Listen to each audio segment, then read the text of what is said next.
Bonjour à toutes et tous et bienvenue dans le Collimateur, le podcast consacré aux questions de défense et aux conflits armés, un podcast associé au Rubicon et réalisé en partenariat avec le Centre des études de sécurité de l'IFRI et avec le soutien de la DGRIS du ministère des Armées.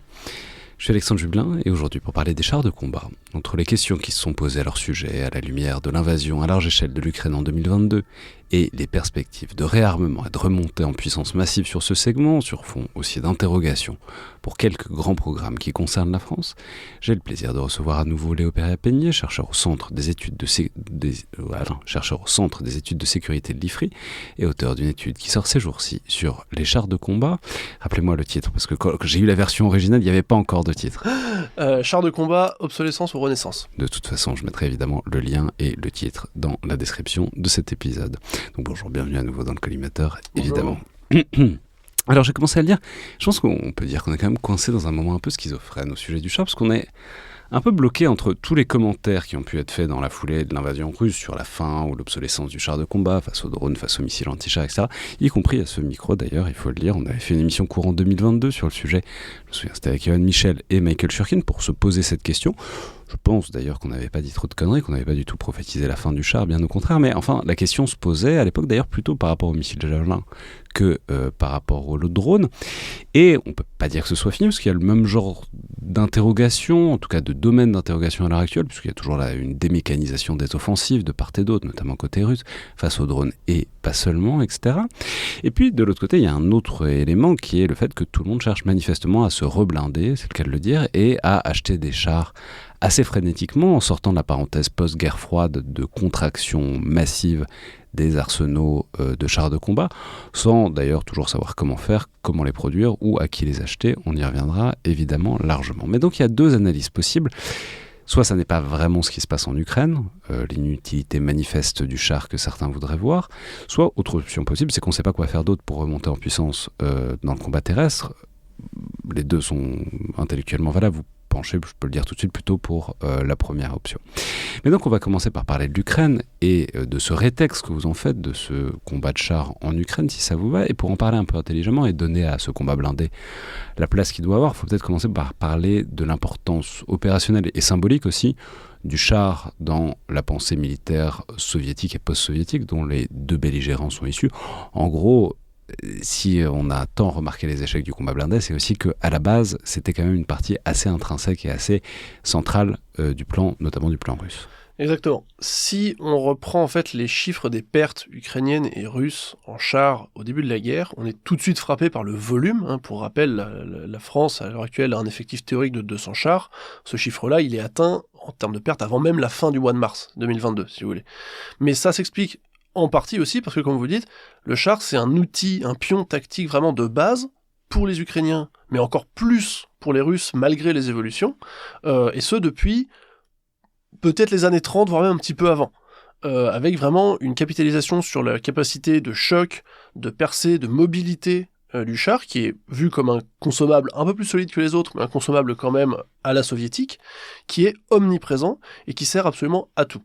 Du coup, qu'est-ce qui a merdé dans cette invasion ? Donc, le char servait absolument à tout, était au centre des formations russes notamment. Qu'est-ce qui a pêché dans cette utilisation du char, dans la percée, dans l'invasion ? Ce qui a été intéressant pour cette étude, ça a été justement d'aller un petit peu plus loin que les images qu'avaient produit les médias ou les réseaux sociaux pour chercher justement sur qu'est-ce qui a merdé et surtout, est-ce que ça a merdé partout ? Tout le monde a l'image des combats au nord de Kiev, où vous avez des colonnes entières de blindés avec une forte proportion de chars qui sont coincés pare-choc contre pare-choc sur des routes, qui n'arrivent pas à en sortir parce que la période est mauvaise, parce que les routes sont mauvaises, qui manquent de carburant, qui manquent de tout, et qui se font taper par des drones. Ça, c'est une chose, et c'est très important, ça a une réalité. Néanmoins, si vous regardez ce qui s'est passé par exemple au sud, les forces qui venaient de Crimée pour aller dans la région de Kherson, elles, une fois passé vraiment le goulet de Crimée, ont pu débouler sur une plaine qui était beaucoup plus ouverte, beaucoup moins boisée aussi, par exemple, que le nord de Kiev, et obtenir un résultat qui était bien meilleur. Kherson tombe très rapidement, j'ai plus forcément les dates en tête. Ensuite, vous avez une avancée assez rapide vers Mykolaïv, par exemple, qui va finalement être bloqué une fois que les forces ukrainiennes du sud se sont reprises et rétablies, mais néanmoins, ces percées-là mécanisées, elles ont eu lieu et elles ont été très efficaces, parce qu'encore une fois, elles ont permis une vraie mobilité, avec une vraie puissance de feu, sur un terrain qui était plus facile, En défensive, il faut aussi voir l'apport du char du côté ukrainien, qui est souvent très intéressant. Je pense notamment à l'exemple de Tcherniv, qui est la ville qui est vraiment dans la bosse tout au nord en fait de l'Ukraine, qui est à proximité de la Russie, où là vous avez une unité assez limitée de chars ukrainiens qui, en faisant une sorte de carrousel permanent autour de la ville qui a été encerclée très vite en fait, va permettre de déployer une puissance de feu importante et de repousser d'assez longs assauts pendant un mois et demi, jusqu'à ce que les Russes se retirent en fait du nord de l'Ukraine, et va permettre une défense avec succès. Pareil, une fois que les Ukrainiens se sont repris au sud, les offensives blindées d'ampleur plus limitée que celle des Russes évidemment, au sud, pour repousser les pointes et contenir l'avancée russe autour de la région de Kherson avant que celle-ci soit reprise à l'automne, elles comportent aussi une très forte proportion de chars de combat.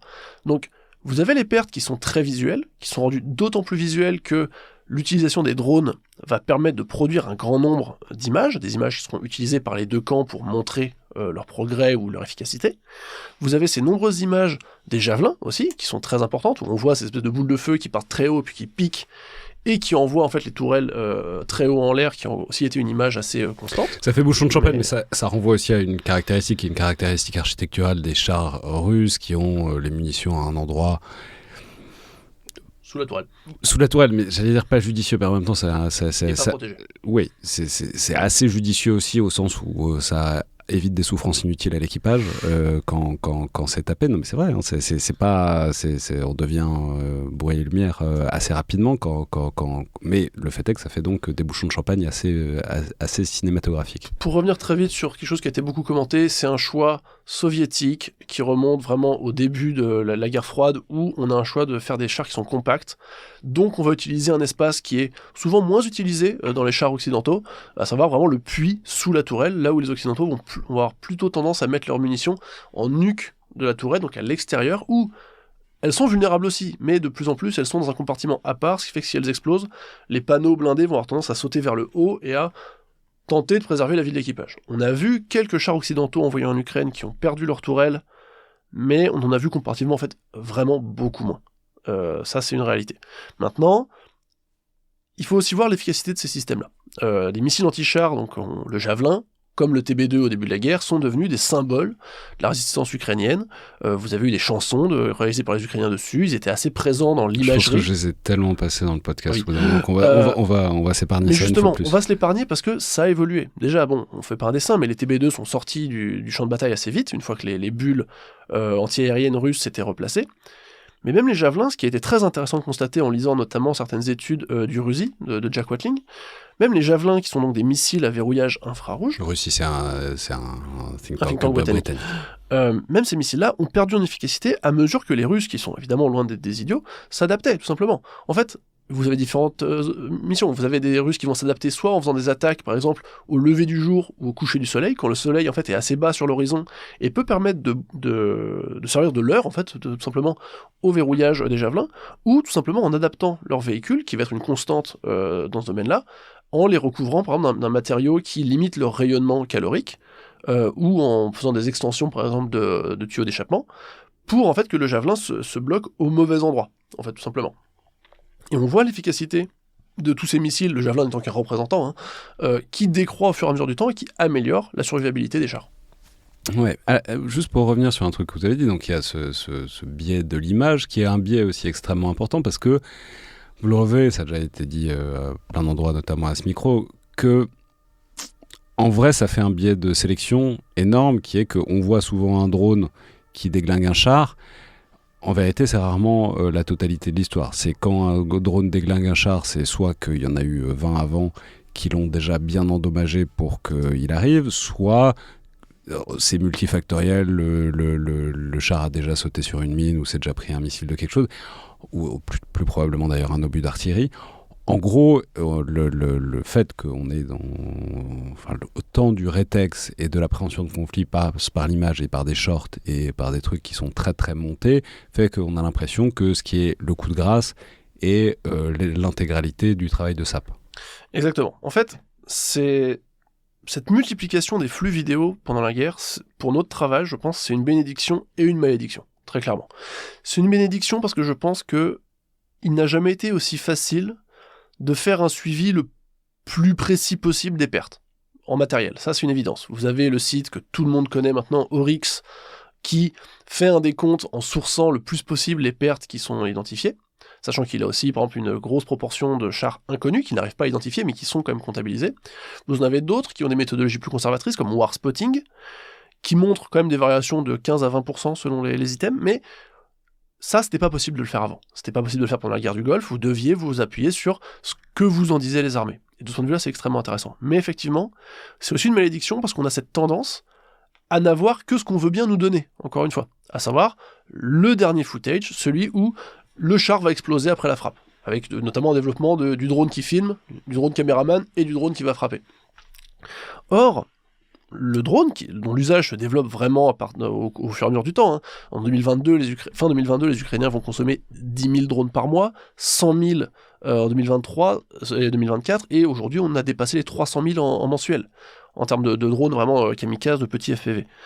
Mais ces drones, au moins pendant les 2 premières, voire même les 3 premières années de la guerre, leur efficacité en anti-char, pas en anti-véhicule, en anti-char, elle est quand même à relativiser. D'abord, vous avez beaucoup en fait d'attaques qui sont des attaques de drones qui vont être charognards. Ils vont pas être là pour chasser, ils vont être là pour achever des véhicules, souvent abandonnés, qui ont sauté sur une mine, qui ont été incapacités par l'artillerie, qui ont été mis hors de combat, rarement par un autre char. Et vous avez beaucoup vu en 2023-2024 des chars qui larguaient des petites grenades à l'intérieur des trappes ouvertes d'un char abandonné.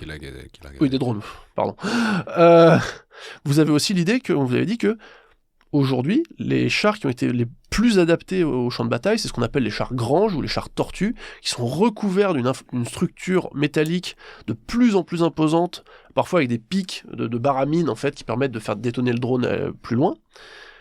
Ces systèmes-là, même s'ils n'ont pas le punch du char habituel, ils gardent sa mobilité et sa résistance, qui est encore accrue, et il faut, d'après les échanges qu'on a eu avec les Ukrainiens, 30, 40, 50, 60 drones pour finalement réussir parfois soit juste à l'arrêter ou à un coup de chance arriver à trouver le point faible.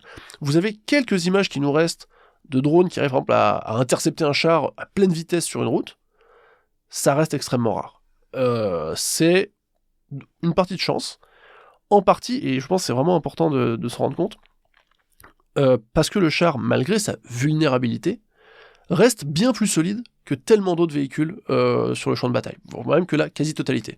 Si vous voulez survivre, vous allez soit vous blinder, donc renforcer votre résistance, soit devenir plus mobile. Les Russes font les deux.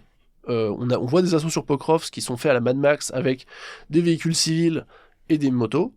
On voit aussi, depuis la fin de l'été, un retour croissant des assauts blindés qui s'était globalement interrompu depuis la fin du printemps.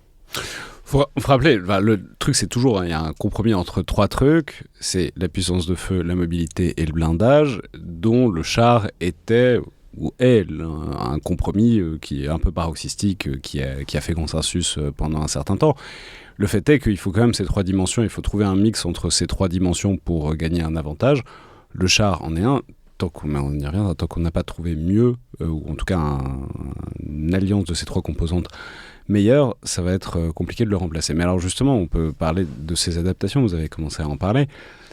Il y a effectivement, alors ce qui est le plus visuel, on se foutait d'ailleurs beaucoup de la gueule des Russes au début, c'est ces espèces de grosses cages d'acier ou pas que d'acier, mais en tout cas le fait que ces chars dont certains étaient très beaux, très trapus, etc., très profilés, se sont mis à devenir des espèces de cages de zoo.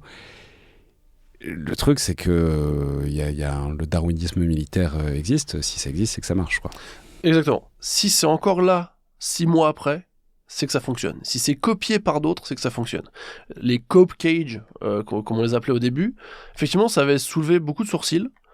En réalité, elles ont continué de se développer et de s'améliorer dans les deux sens. Les Ukrainiens ont développé des cages qui peuvent se replier, par exemple, au-dessus des tourelles. Les Russes ont développé des choses de plus en plus grosses. Ensuite, on a vu les Israéliens, Tsahal, utiliser ces cop cages dans leurs opérations à Gaza. Et récemment, on a aussi vu les Français développer des systèmes similaires sur les Leclerc.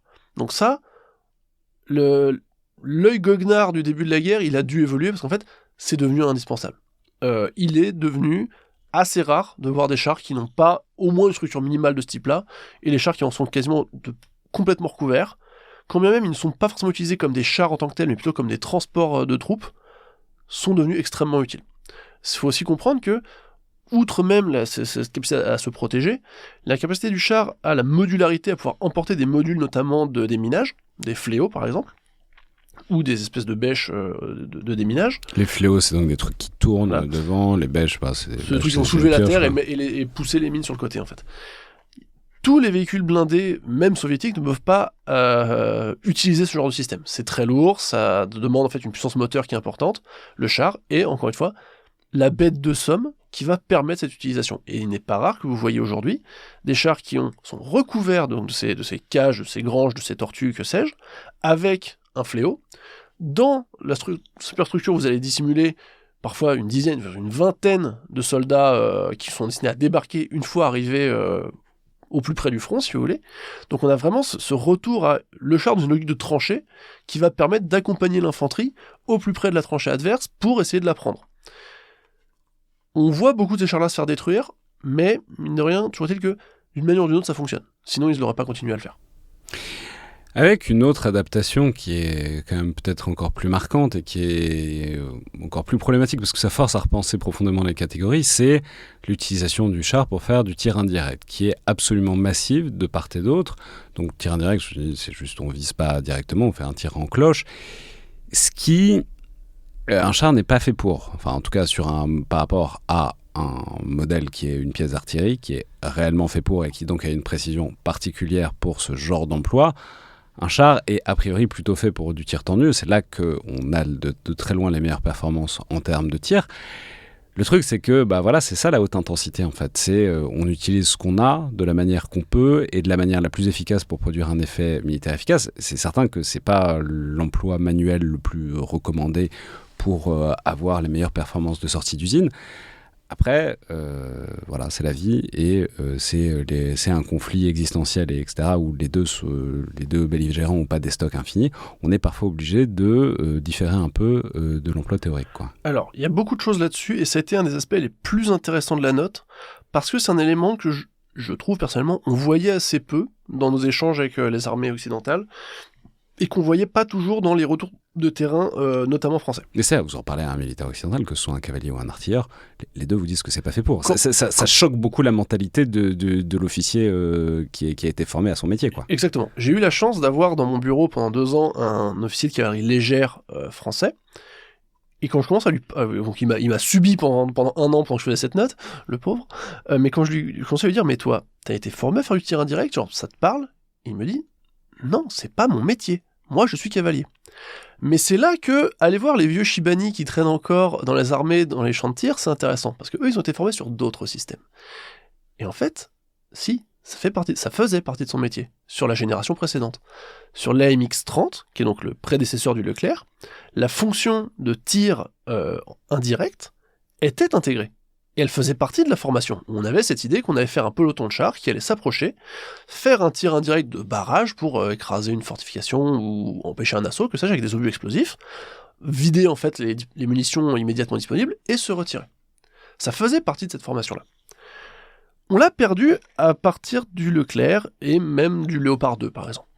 Parce que l'idée, on s'est concentré sur un emploi du char contre un autre char. Le canon de 120 moderne, de 120 mm, est d'abord une arme anti-char, qui peut employer tout un tas de munitions, mais dont la vocation première est l'anti-char.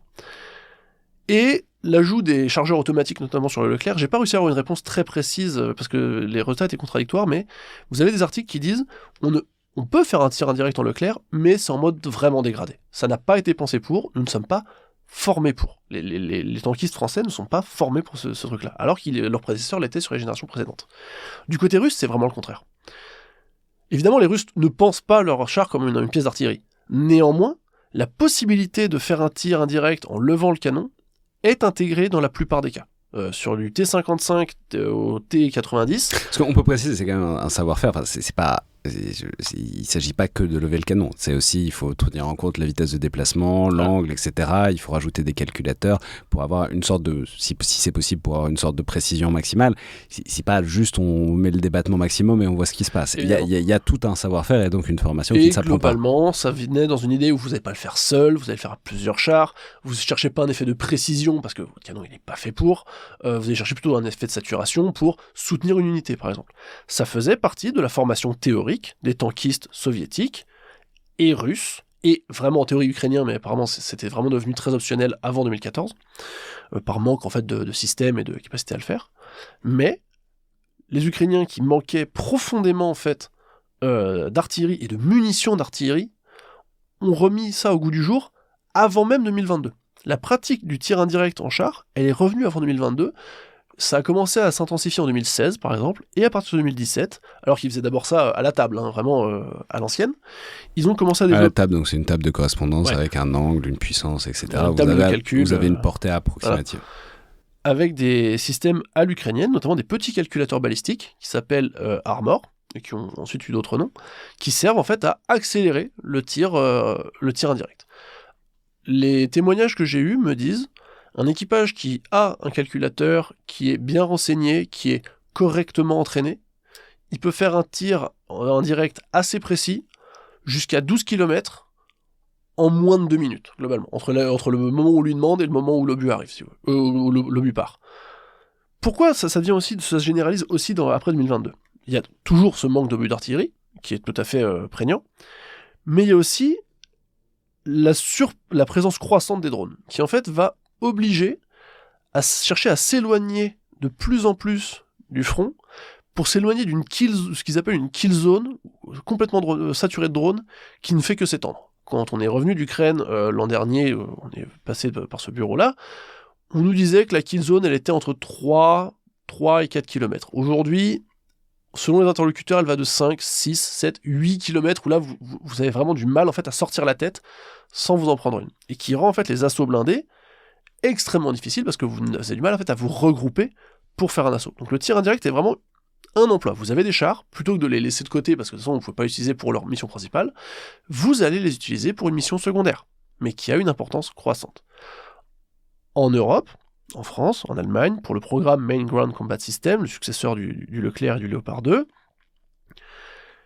la question du tir indirect, elle n'avait pas été trop perçue avant la guerre, elle est prise en compte de manière plus sérieuse depuis, mais c'est encore une fois assez compliqué. Un autre élément qui est compliqué, c'est qu'en fait les canons, encore une fois, de 120 mm modernes utilisent des munitions qui sont empennés, qui ont des petites fléchettes à l'arrière, pour faciliter un tir direct, mais qui rendent en fait la trajectoire en tir indirect extrêmement imprévisible et peu satisfaisante. Et c'est un des reproches qui a été fait, on va peut-être aller là-dessus si ça va, sur les chars qui ont été livrés aux Ukrainiens. Oui, c'est là que c'est intéressant, c'est que l'Ukraine et le stock ukrainien, enfin l'arsenal ukrainien et la concaténation, la concrétisation de toutes ces choses-là par la force des choses, puisque donc ils reçoivent du matériel occidental avec ses présupposés, c'est-à-dire on va faire essentiellement du combat de char anti-char, sur un combat qui ne l'est pas, puisque je crois que le chiffre que vous donnez, c'est que moins de 5% des chars sont tués par un autre char. Exactement. Et ça, c'était en 2023. Donc on peut supposer que maintenant, c'est encore plus faible. Globalement, dans les proportions, les drones ont pris une part croissante aux pertes, c'est peut-être plus de la moitié aujourd'hui, mais au début de la guerre, le char anti-char, ça n'existe déjà quasiment pas, en fait. Les chars détruits sont détruits par des armes d'infanterie, donc des javelins, sont détruits par des mines, sont détruits par de l'artillerie, et sont détruites un peu par tout ça en même temps. Voilà, évidemment en agissant souvent de manière combinée. Et vraiment, le coup au but du tir direct, il est très rare. Même si vous reprenez les visuels qui nous sortent d'Ukraine en très grande quantité, les vidéos de chars qui tirent sur d'autres chars sont extrêmement rares. Moi-même qui passe pas mal de temps à les observer, j'en ai vu peut-être une dizaine en 4 ans. Alors c'est pas tout ce que c'est, mais c'est représentatif que on en voit beaucoup d'autres à côté. Les Ukrainiens, ils avaient la chance, entre guillemets, d'avoir eu le développement et la production sur leur sol du T-64, qui est donc un char de l'époque soviétique, qui n'a pas été très populaire dans l'armée soviétique parce que considéré comme un peu trop complexe, peut-être un peu trop en avance sur son temps et trop cher. Donc la production a été un peu laissée de côté, néanmoins les outils de production et de développement étaient en Ukraine. Donc l'Ukraine commence la guerre avec un stock de T-64 qui est considérable, dont l'état est inconnu. Ça, malheureusement, j'ai beau chercher, j'ai vraiment rien trouvé de très convaincant, alors que les stocks soviétiques russes sont plutôt bien connus.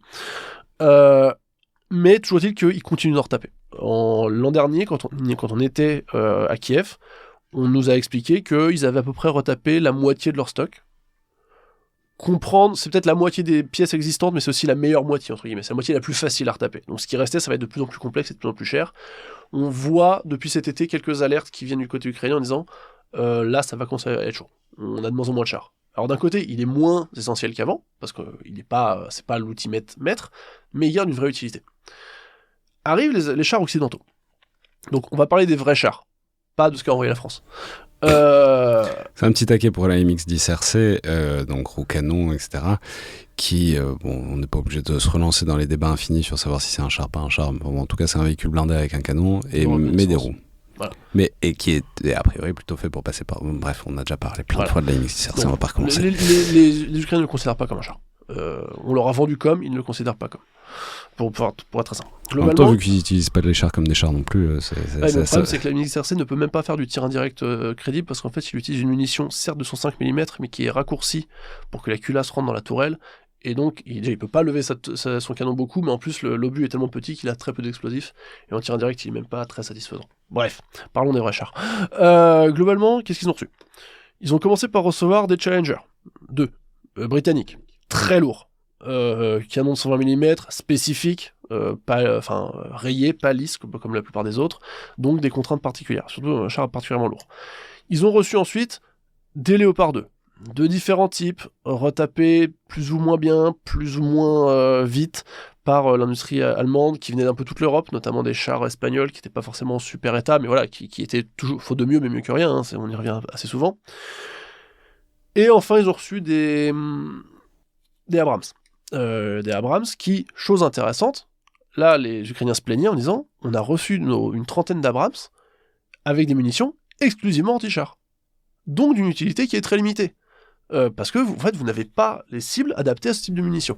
Donc les munitions anti-chars, c'est notamment, il y a eu toute la révolution des charges creuses, etc. En gros, c'est des trucs qui sont faits pour percer le blindage, mais si votre objectif c'est de disperser des fantassins qui cherchent à s'approcher, voilà. C'est pas le truc le plus efficace. Ce qu'il vous faut, c'est plutôt un obus explosif. Voilà, notamment, on se rappelle aussi qu'il y avait eu une petite inquiétude médiatique quand les Américains ou les Britanniques, je crois, avaient annoncé envoyer des obus à uranium appauvri, qui sont en fait ce qu'on appelle un obus flèche. Imaginez une grosse fléchette en métal extrêmement dur, qui va être projetée par le canon, et qui va, en atteignant une vitesse très importante, va concentrer beaucoup d'énergie et percer à peu près tout.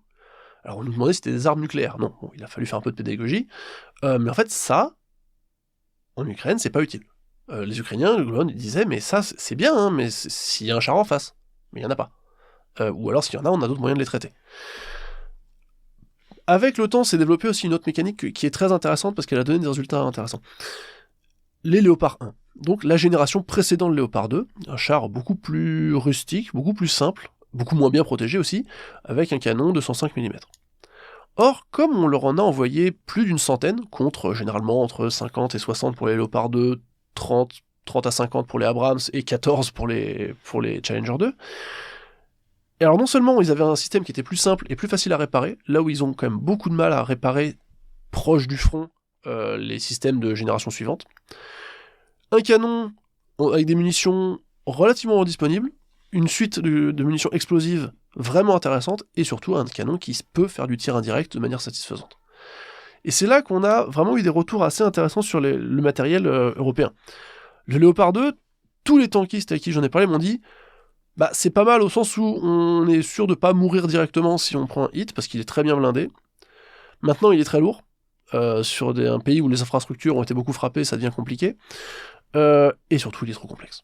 Il est trop complexe, on ne peut pas le réparer correctement dans nos ateliers proches du front. Il faut attendre les pièces, il faut les renvoyer loin, parfois à l'autre bout du pays. Donc en fait, on les voit assez peu.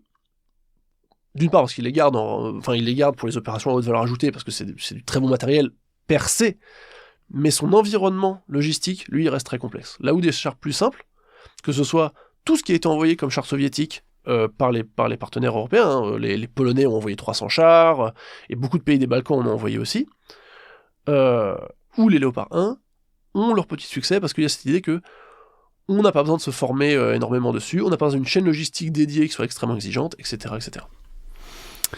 Ça nous amène assez naturellement à parler, donc bon, on verra bien ce que devient le combat de chars en Ukraine, c'est pas la fin, enfin bon, mais ouais, justement, avant de passer peut-être au côté européen, ce qui va être intéressant, c'est de voir ce que les deux belligérants envisagent pour la suite. Bon, les Ukrainiens, quand on leur demande de faire une liste de ce qu'ils aimeraient, on obtient plus ou moins un char Leclerc, c'est assez intéressant, en termes de mobilité, de puissance de feu. Les Russes, de leur côté... Ça tombe mal, parce que là, on est un peu à sec. Ça, c'est pas disponible. Faudra revenir plus tard. Par contre, il paraît qu'il y a des gens qui ont pris plus ou moins le plan et qui en ont fait, qui ont produit, c'est les Coréens. On en reparlera dans la deuxième partie. Par contre, du côté russe, ce qui est intéressant, c'est qu'il y a un vrai foisonnement de réflexion, notamment à l'Institut de Omsk, qui est l'Institut de réflexion sur le combat blindé et le développement des chars, où vous avez des gens qui n'hésitent pas à parler de fin du MBT, du Main Battle Tank, donc du char polyvalent, bon à tout faire, tel qu'il est émergé après la fin de la Seconde Guerre mondiale. Il y a des idées de revenir à des systèmes plus spécialisés. Par exemple, on a notamment vu assez récemment, je crois que c'était à Omsk d'ailleurs, un prototype qui semble basé sur un char existant, mais avec une tourelle différente et un canon considérablement raccourci, pour devenir en fait ce qui revient à un canon d'assaut. L'idée, c'est pas de faire du tir char contre char en tir tendu à 8 km, non. C'est d'avoir un truc qui peut accompagner une section d'infanterie et un canon avec un gros potentiel d'explosifs assez court qui puisse aller détruire les points forts adverses. Vous avez aussi l'idée, qui a été développée dans au moins 2 articles, d'avoir un char qui puisse faire de manière native beaucoup plus instinctivement du tir indirect et du tir direct, en passant directement du canon de 125 mm, qui est le standard russe actuel, à un canon de 152 mm, qui est leur standard d'artillerie à eux. Nous, on a le 155, eux ont le 152. Avec cette idée qu'il doit pouvoir faire, dans certaines phases du combat, du tir indirect pour soutenir, tout en étant beaucoup plus solide qu'un obusier chenillé, hein, et au besoin, pointer le canon à l'horizontale et faire un tir d'accompagnement, faire un tir direct qui soit plus efficace. Ces réflexions-là, elles s'accompagnent aussi de la quasi-fin du programme Armata. On avait beaucoup parlé en 2015 du char du futur que les Russes allaient mettre en service, le T-14 avec une tourelle automatisée, l'équipage à l'avant, etc. etc. Bon. Un truc de philosophie très occidentale des Russes, c'est-à-dire on protège au maximum l'équipage qui est rassemblé dans une petite cellule à l'avant qui est bien protégée, plus le touralier, enfin l'opérateur. Avec un effort technologique. Technologique sur la complexité de la tourelle, sur le canon, sur le viseur, etc. etc. Bon. Des T-14, on n'en a jamais vu plus qu'un ou deux. En même temps, généralement, quand on les voyait, quand on les a vus au premier défilé, ils tombaient en panne pendant les défilés, donc on n'était pas sur un système très mature. Et globalement, il y a eu l'idée qu'il avait été utilisé une fois pour faire du tir indirect en Ukraine, pour faire des tests, et on n'en a plus jamais entendu parler. J'ai pas réussi à retrouver la source, mais il semblerait quand même que, globalement, le programme a été plus ou moins suspendu, en termes de production. Sachant qu'on était déjà passé de l'idée d'en avoir 1000, 1500 à, si on en a 100, ce serait déjà bien. Là, apparemment, la production c'est plus ou moins suspendu, au profit de, là je cite la source de tête, ce dont le soldat russe a vraiment besoin. Et c'est là qu'ils ont annoncé le rétrofit de 800 T-62, donc un char des années 60. Et ça nous amène à une dernière dynamique de la guerre en Ukraine, qui est l'exploitation des stocks, aussi bien qu'on a parlé un peu du côté ukrainien, mais du côté russe. On avait déjà discuté des stocks en 2022, après l'étude que j'avais déjà produit à cette époque-là, mais les stocks soviétiques qui ont été accumulés pendant des décennies ont été mis à profit très vite, en fait, dans le conflit en Ukraine, par les Russes. Au début de la guerre, vous aviez en gros un corps de bataille qui était centré sur la dernière génération de chars, T-90, T-80, T-72, pour faire très vite. Les T-62, eux, étaient censés être des trucs de mobilisation, et encore plus ancien, les T-55 étaient quasiment considérés comme du scrap, quoi, du métal à la benne. Ok, les premiers T-62, on les voit arriver sur le front avant même l'été 2022. Les premiers T-55, ils arrivent sur le front avant l'été 2023. Donc il y a tellement de pertes qu'il y a un besoin de renouvellement très rapide et d'adaptation de l'industrie de défense pour retaper ces systèmes-là. Sachant que c'est un atout de l'armée russe d'avoir des milliers, voire plus d'une dizaine de milliers de chars en stock, mais le T-55 ou même le T-62 qui a passé 50 ans sous la neige au fin fond de la Sibérie, plus vous avancez dans votre stock, plus ça devient difficile.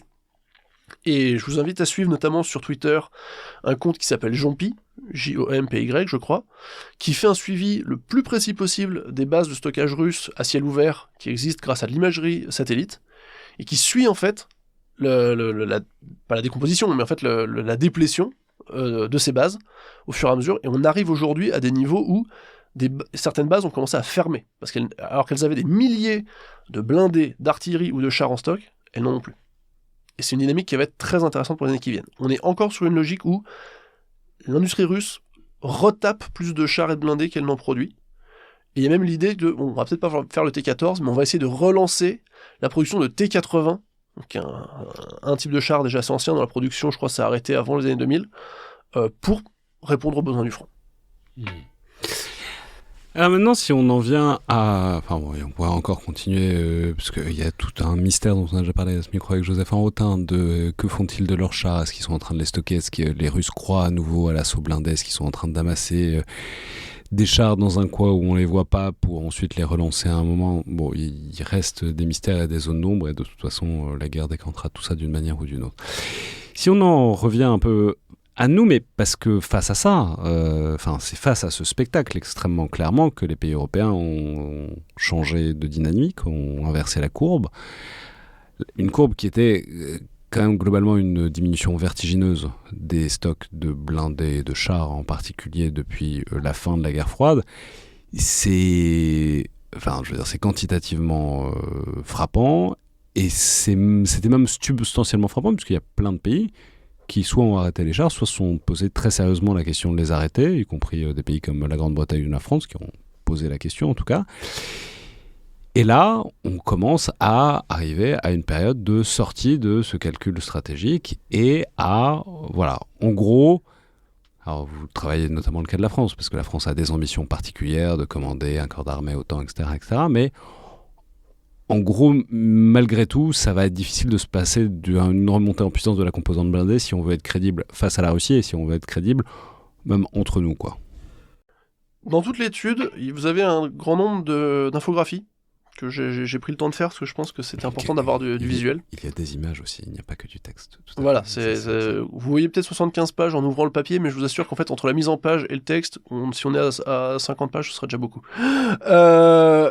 Globalement, depuis 30 ans, on est sur une double dynamique. Vous avez certes une réduction très rapide en fait, du format des blindés européens, qui est due déjà en partie au retrait soviétique, qui retire plusieurs milliers de blindés, et au dégraissage des armées européennes. Ça, c'est très clair. On passe de plusieurs dizaines de milliers de blindés à la veille de la fin de la guerre froide à 2000, 3000 chars modernes en service en Europe à la veille de la guerre en Ukraine. Et cette dynamique-là, elle est aussi intéressante parce qu'en fait, elle voit aussi une évolution de la composition du parc. Vous avez une rationalisation progressive qui s'opère avec les chars soviétiques qui disparaissent petit à petit parce qu'ils sont vieux, le nombre de producteurs européens qui se réduit, l'Italie, la France, la Grande-Bretagne produisent de moins en moins, en fait ne produisent plus de chars, et face à ça, la proportion de chars allemands qui va prendre une part croissante. Les chars allemands, à la veille de 2022, c'est déjà plus de la moitié du parc européen, et c'est quasiment l'essentiel du parc moderne, en fait, tout simplement. Donc cette double dynamique, effectivement, elle va prendre un coup d'arrêt très important dès les premiers mois de la guerre. Ça, parce qu'on peut préciser, pour les Allemands, ça a une importance particulière, symbolique, c'est un savoir-faire, c'est une fierté depuis très longtemps, quoi.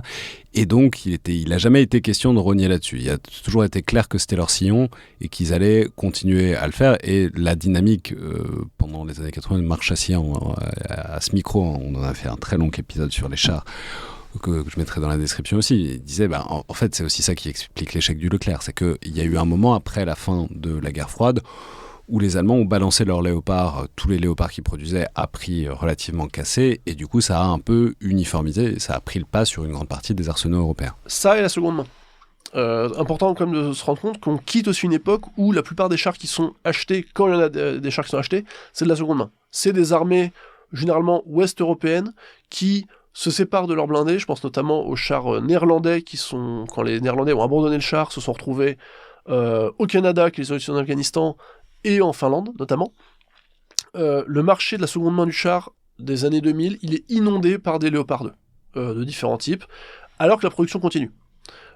Chose que la France a eu un peu plus de mal à faire. Les Leclerc, bon, c'est un échec commercial, on en reparlera peut-être plus tard, mais voilà. Ce qui fait qu'on arrive vraiment à ce point où l'industrie allemande est monopolistique sur les chars en Europe. Non seulement ils continuent de produire et de développer le Léopard 2, vous avez Rheinmetall qui en 2022 annonce donc le KF-51, le Panther, son propre char. Vous avez aussi des annonces diverses qui ont eu lieu peut-être plus récemment. Par exemple, le Challenger 2 n'aura pas de successeur britannique, il sera upgradé au standard Challenger 3 par Rheinmetall, par les Allemands, avec un nouveau canon, une nouvelle tourelle. Et les Italiens, qui étaient le troisième producteur indépendant avec la France et la Grande-Bretagne de chars par rapport à l'Allemagne, idem, ne produira pas de successeur au C1, mais va être un des premiers gros acheteurs de KF-51, avec une forte intégration de composants italiens dedans. Donc cette situation du marché, c'est vraiment une domination qu'on pourrait croire sans pareil de l'Allemagne. Pourtant, début 2022... Juste, on peut préciser, je sais pas si c'est intéressant de faire une tangente sur Rheinmetall, mais Rheinmetall, c'est vraiment le mastodonte industriel. On en parle quand on parle du MGCS peut-être. Bon, très bien, si vous voulez. Parce qu'il y a plusieurs groupes allemands. Il y a pas que Rheinmetall. Rheinmetall n'est pas toute l'Allemagne des blindés et c'est plus complexe que ça. Mais en tout cas, ils ont une force de frappe et c'est aussi un très gros employeur. C'est un très gros producteur industriel qui du coup influe sur tous ces équilibres européens là. De manière générale, c'est une boîte qui allait mal. En 2020, le Rheinmetall est assez mal, mais qui a su en fait harnacher la dynamique de soutien à l'Ukraine allemande pour produire, accroître sa production, vendre, dégager des bénéfices et racheter et s'étendre. Cette année seulement, Rheinmetall a annoncé l'ouverture de 5 ou 6 usines en Europe, en Lituanie, en Roumanie, en Bulgarie pour produire des munitions. Rheinmetall a racheté un chantier naval civil allemand pour se lancer dans le naval, et Rheinmetall a annoncé qu'ils allaient prendre une part assez active à la maintenance, aux opérations de maintenance des F-35 allemands. On part d'une boîte qui ne fait quasiment que du terrestre, qui fait globalement... Ils font les tourelles et les canons des Léopard 2, ils font certains systèmes comme des chars, des véhicules de dépannage, à une entreprise qui s'étend, qui diversifie son modèle, et qui s'autonomise petit à petit par rapport à ses dépendances. Le Léopard 2, c'est une caisse, une motorisation de KMW, qui est KNDS Allemagne maintenant, et l'armement de Rheinmetall. Rheinmetall, quand ils font le KF-51 à la base, c'est une caisse de Léopard 2, et quand ils proposent le KF-51 notamment à la Hongrie, ils le proposent sur un châssis dont ils sont propriétaires. Ce qui veut dire qu'ils se diversifient et que donc ils n'ont plus besoin de partenaires pour faire certaines parties du char, ils sont capables de produire des chars eux-mêmes, ce qui n'était pas le cas jusque-là. Mais je vous ai interrompu. On en reparlera sur le MGCS parce que c'est super important. Je vous ai interrompu puisque vous commenciez à dire qu'il y a une inversion, il y a un changement, disons, en 2022. Voilà, donc on parle de cette domination croissante de l'Allemagne. Donc les 3 autres producteurs, France, Angleterre, Italie, sont quasiment hors jeu, ou cooptés par l'Allemagne. Et là, vous avez une discorde entre les Polonais et les Allemands. Les Polonais qui ont acheté d'abord des Léopard 2, ensuite des Abrams, et qui voudraient en fait compenser ce qu'ils ont envoyé en Ukraine par les transferts de matériel allemand. L'Allemagne dit ah non, là vous avez transféré 300 chars, moi j'ai pas 300 chars à vous envoyer. On n'a pas les dessous de l'affaire, mais ça a été assez dur apparemment.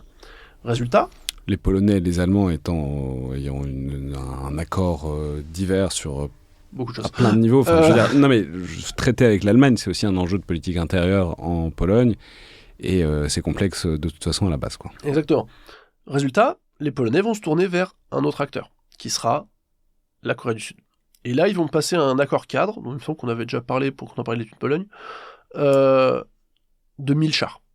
1000 chars en plusieurs tranches de 180 unités, avec la promesse d'être livrés très vite. Et là, on fait rentrer en fait un acteur qui était déjà plus ou moins entré en Europe, notamment via l'artillerie, mais qui obtient une tête de pont majeure sur un marché qui était de plus en plus monopolistique. Et on sait que le K2, il a failli prendre... Donc le K2, le char coréen, qui est très inspiré du Leclerc par ailleurs, il a failli gagner l'appel d'offres en Norvège, par exemple. Les Finlandais, de leur côté, réfléchissent à rénover ou renouveler leur parc de chars. On sait qu'ils regardent très attentivement ce qui se fait du côté de Séoul. Et enfin, vous avez un troisième acteur, qui va être les États-Unis. Les États-Unis, les chars américains, c'était une grosse partie du parc de chars dans les années 50, 60, 70, même 80, mais qui s'était réduit à vraiment pas grand-chose. Quasiment les seuls chars américains qui étaient vraiment opérationnels en Europe en 2020, c'était ce qui restait notamment aux Grecs, avec plusieurs centaines de chars, pas des Abrams, des chars d'une génération précédente qui étaient stockés, et idem de l'autre côté de la mer Égée, chez les Turcs. On peut préciser une spécificité quand même des chars américains, c'est que en tout cas, les Américains ont des très bonnes disponibilités de leurs chars parce qu'ils en prennent beaucoup soin. En tout cas, ils ont beaucoup de moyens logistiques et de maintenance et de maintien en conditions opérationnelles. Donc, les chars américains, la cavalerie américaine a des taux de disponibilité qui ne feraient pas lire n'importe quelle autre armée du monde à peu près. On parle de 80%. Par contre, les moyens, alors que tous les autres, on est tous autour de 40, 50, etc. Voilà, c'est dans ces eaux-là. Par contre, quand ils livrent des chars, quand ils vendent des chars à des pays européens qui n'ont pas les moyens, les mêmes moyens techniques de les entretenir, c'est pas forcément évident parce que les chars américains sont en fait extrêmement complexes. Voilà, le char Abrams, donc le char moderne actuel américain, il est connu pour deux choses. Déjà, il est très lourd. Les dernières versions, le M1A2 SEB V3 pour les puristes, est connu pour être quand même particulièrement lourd en conditions de combat, au point qu'on ne sait pas si tous les ponts civils aux États-Unis comme en Europe sont capables de le supporter. Et surtout, il a une turbine en fait à gaz qui est assez puissante, mais qui est très gourmand en maintenance. Le char, c'est déjà de base un des systèmes terrestres les plus gourmands en termes de maintenance. Alors les Abrams ont vraiment cette réputation d'être particulièrement complexes à maintenir. Donc pour des petites nations qui ont des petits parcs, c'est pas très intéressant. Pour l'Égypte, qui en a acheté plusieurs centaines et qui en a produit une partie, ça a un intérêt. Mais si vous êtes une petite nation et que vous n'êtes pas capable de mettre le ratio combattant-logisticien de l'armée américaine, vous allez vraiment pas avoir un système très performant. Néanmoins, il va rentrer dans le jeu. Donc, il était déjà rentré dans le jeu de manière de seconde main en Pologne, avec l'achat des anciens chars des Marines qui s'en étaient débarrassés, où ils ont été achetés pour assez peu cher, juste le prix de leur rénovation, puis envoyés en Ukraine, en Pologne. Les Polonais en ont racheté ensuite pour atteindre un parc, je crois, de 300-350 unités. Mais c'était quand même très spécifique et très lié à la relation particulière entre Varsovie et Washington, qui, encore une fois, est détaillée dans l'étude Pologne de janvier dernier de l'IFRI. Et là-dessus, la Roumanie, qui utilise encore des T-55, donc des chars des années 50 soviétiques qu'elle a modifiés localement, doit renouveler son parc. On parle de 300 unités. Et là, ils annoncent qu'ils achètent des Abrams. Ils achètent une soixantaine, ce qui est beaucoup pour les standards européens, assez peu pour un standard, au vu, encore une fois, du volume d'entretien que représente le Abrams. Est-ce que c'était par accord politique pour se dire il faut que les Américains restent en Roumanie, ce qui, on le voit aujourd'hui avec le retrait d'une brigade entière, n'a pas forcément marché, ou du moins c'était peut-être pour dire je vous achète ça, n'en retirez pas trop, entre guillemets, sachant que Bucarest n'aura jamais les moyens de remplacer toute sa flotte de chars par ça. Ce qui fait que là, vous avez un nouvel appel d'offres pour compléter le remplacement, qui va se voir opposer les Léopard 2, qui sont un peu complexes, un peu chers, mais qui peuvent être soutenus par les outils européens d'achat, ou les K2, fortement poussés par notamment les voisins du Nord polonais, qui eux peuvent être livrés plus vite, globalement. Donc là, on retrouve en fait un schéma où on revient à 3 acteurs. Les Allemands restent majoritaires et vont l'être au vu de la dizaine de contrats minimum qui ont été annoncés en Europe ces derniers temps. Les Coréens sont extrêmement agressifs sur le marché européen et même sur le marché qui est traditionnellement que les Européens aiment penser qu'il leur est réservé au Moyen-Orient, parce qu'ils cherchent en fait des partenaires pour développer la génération suivante, le K3. Et les Américains reviennent bon an mal an dans la boucle avec un Abrams qui a déjà plus de 50 ans, mais qui est continuellement modernisé. Et là-dessus se cale une équation et une problématique très particulière qui est celle de la France. Très particulière. On pourrait trouver des points il y a une dynamique qui n'est pas si différente des Britanniques ou des Italiens, c'est-à-dire des gens qui produisaient des chars et n'en produisent plus. Mais la problématique, en l'occurrence, c'est... Donc le Leclerc, c'était bien. C'était même très bien, paraît-il, de la part des praticiens, etc. S'écrivait quelque part, c'était censé être le meilleur char de la guerre froide, mais il n'a jamais été déployé pendant la guerre froide, puisqu'il arrivait après. Mais quand on lit d'une manière déjà, les choses sur le Leclerc, c'est visiblement très impressionnant, puisque le cahier des charges, c'était quand même d'être capable de taper 2 ou 3 chars soviétiques tout seul, par la qualité du moteur, par la qualité de la conduite de tir, etc., qui visiblement était très en avance sur son temps. Le fait est qu'il arrivait sur le marché à un moment où on n'avait plus besoin tellement de chars, en tout cas pas un besoin immédiat, et que voilà, quand on est à un retour de la conflictualité sur le continent européen, et on est déjà bien passé la fin du cycle, puisqu'il a été arrêté d'être produit, il ne sera pas à nouveau produit. Donc, voilà, disons, quelle est on parlera ensuite des perspectives, mais juste pour le Leclerc, la bête que c'est, alors en 2025, c'est quoi l'équation? Comment est-ce qu'on le regarde en France? Bon, le Leclerc, je vous invite tous à jeter un œil au livre de Marc Chassillan sur le Leclerc de la guerre froide au combat du XXIe siècle, qui est excellent, très bien illustré, et avec beaucoup d'éléments vraiment passionnants. Je l'ai pas mal utilisé pour cette étude-là. Globalement, c'est une bonne idée, un bon concept, mais qui a souffert d'arriver au mauvais moment, et des coupes budgétaires qui, même avant la fin de la guerre froide, l'ont pas mal diminué du côté français. Rappelez-vous qu'à la base, c'était un projet franco-allemand. Sauf qu'en fait, ça s'est mal passé, parce qu'à un moment, les Allemands ont dit, attendez, nous on a le Léopard 2 qui roule déjà, en fait, est-ce qu'on a vraiment besoin de réinvestir pour refaire un char, sachant que ça coûte quand même un certain argent. Et à la fin, donc le programme, ils se sont dit, en fait, nous, on veut bien investir, mais on va juste investir l'équivalence que ça nous coûterait d'améliorer le Léopard 2, par exemple. Ça finit par échouer, notamment sur des questions de répartition de la propriété intellectuelle et de la charge, qu'on retrouve encore aujourd'hui sur le MGCS et son équivalent aérien qui est le SCAF. C'est vraiment un invariant. Et on arrive surtout à un char qui, en gros, le prélude commence à la fin des années 70, et il commence à être vraiment opérationnel dans les années 90. Sauf qu'entre-temps, on est passé d'une idée où on va remplacer tous les chars de l'armée de terre, donc les AMX-13 des années 50, les AMX-30 ensuite, pour tout rééquiper avec 1400 chars, à une logique où on est dans l'après-guerre froide, on va en commander 400. Donc là déjà, vous devez éponger un coût de développement qui a été assez long et un peu chaotique, mais bon, c'est normal, de 1400 unités sur 400. Premier problème. Vous êtes en plein dans les dividendes de la paix, vous êtes en plein dans la professionnalisation aussi, qui va durement affecter notamment les unités de chars. Donc, et vous allez avoir affaire à un problème aussi d'export, puisque le Leclerc ne sera exporté qu'à un seul pays, qui sera donc les Émirats Arabes Unis, avec des modifications qui vont être assez lourdes. Par exemple, le char, le Leclerc émirati a un moteur allemand, et pas français, enfin pas ce qui était censé être français à l'époque. Donc beaucoup de problèmes de ce type-là. Résultat, en fait la France n'a jamais eu 400 Leclerc.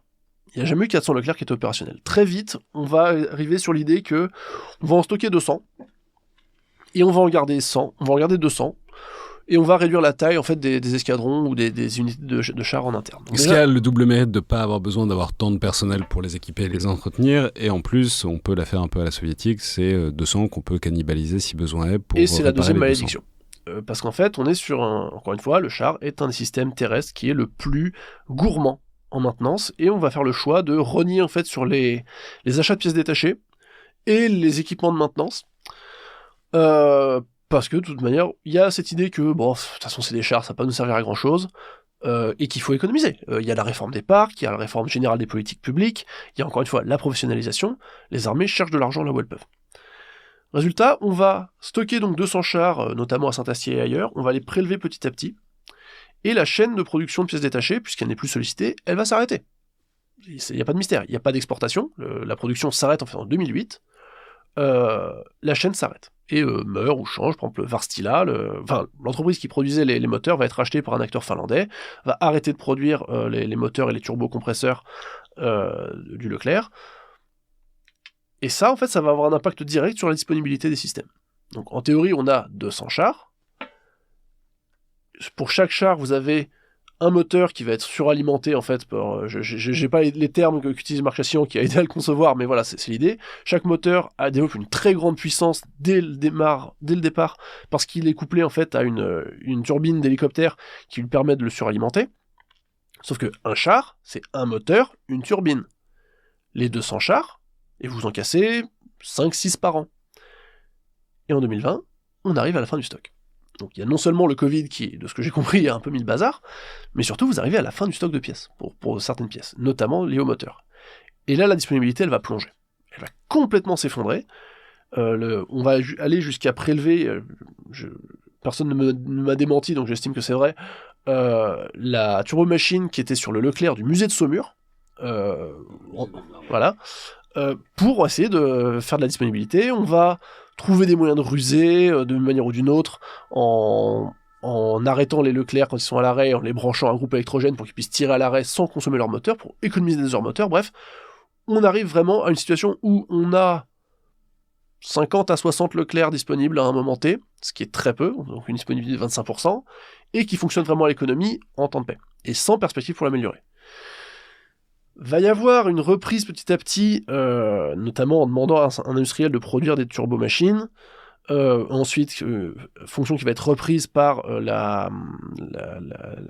système la maintenance faite de l'armée de l'air, mais on est vraiment sur ce qu'on peut appeler du soin palliatif en fait. On a un système qui, en soi, est excellent, il n'y a aucun doute là-dessus. Le problème, c'est que les choix politiques et techniques qui ont été faits il y a 25 ans maintenant font qu'aujourd'hui, c'est un parc qui est, restons politiquement corrects, très en difficulté.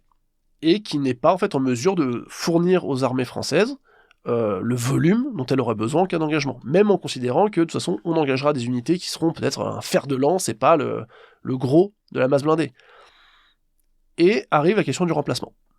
Parce que pour le moment, on est sur donc le programme.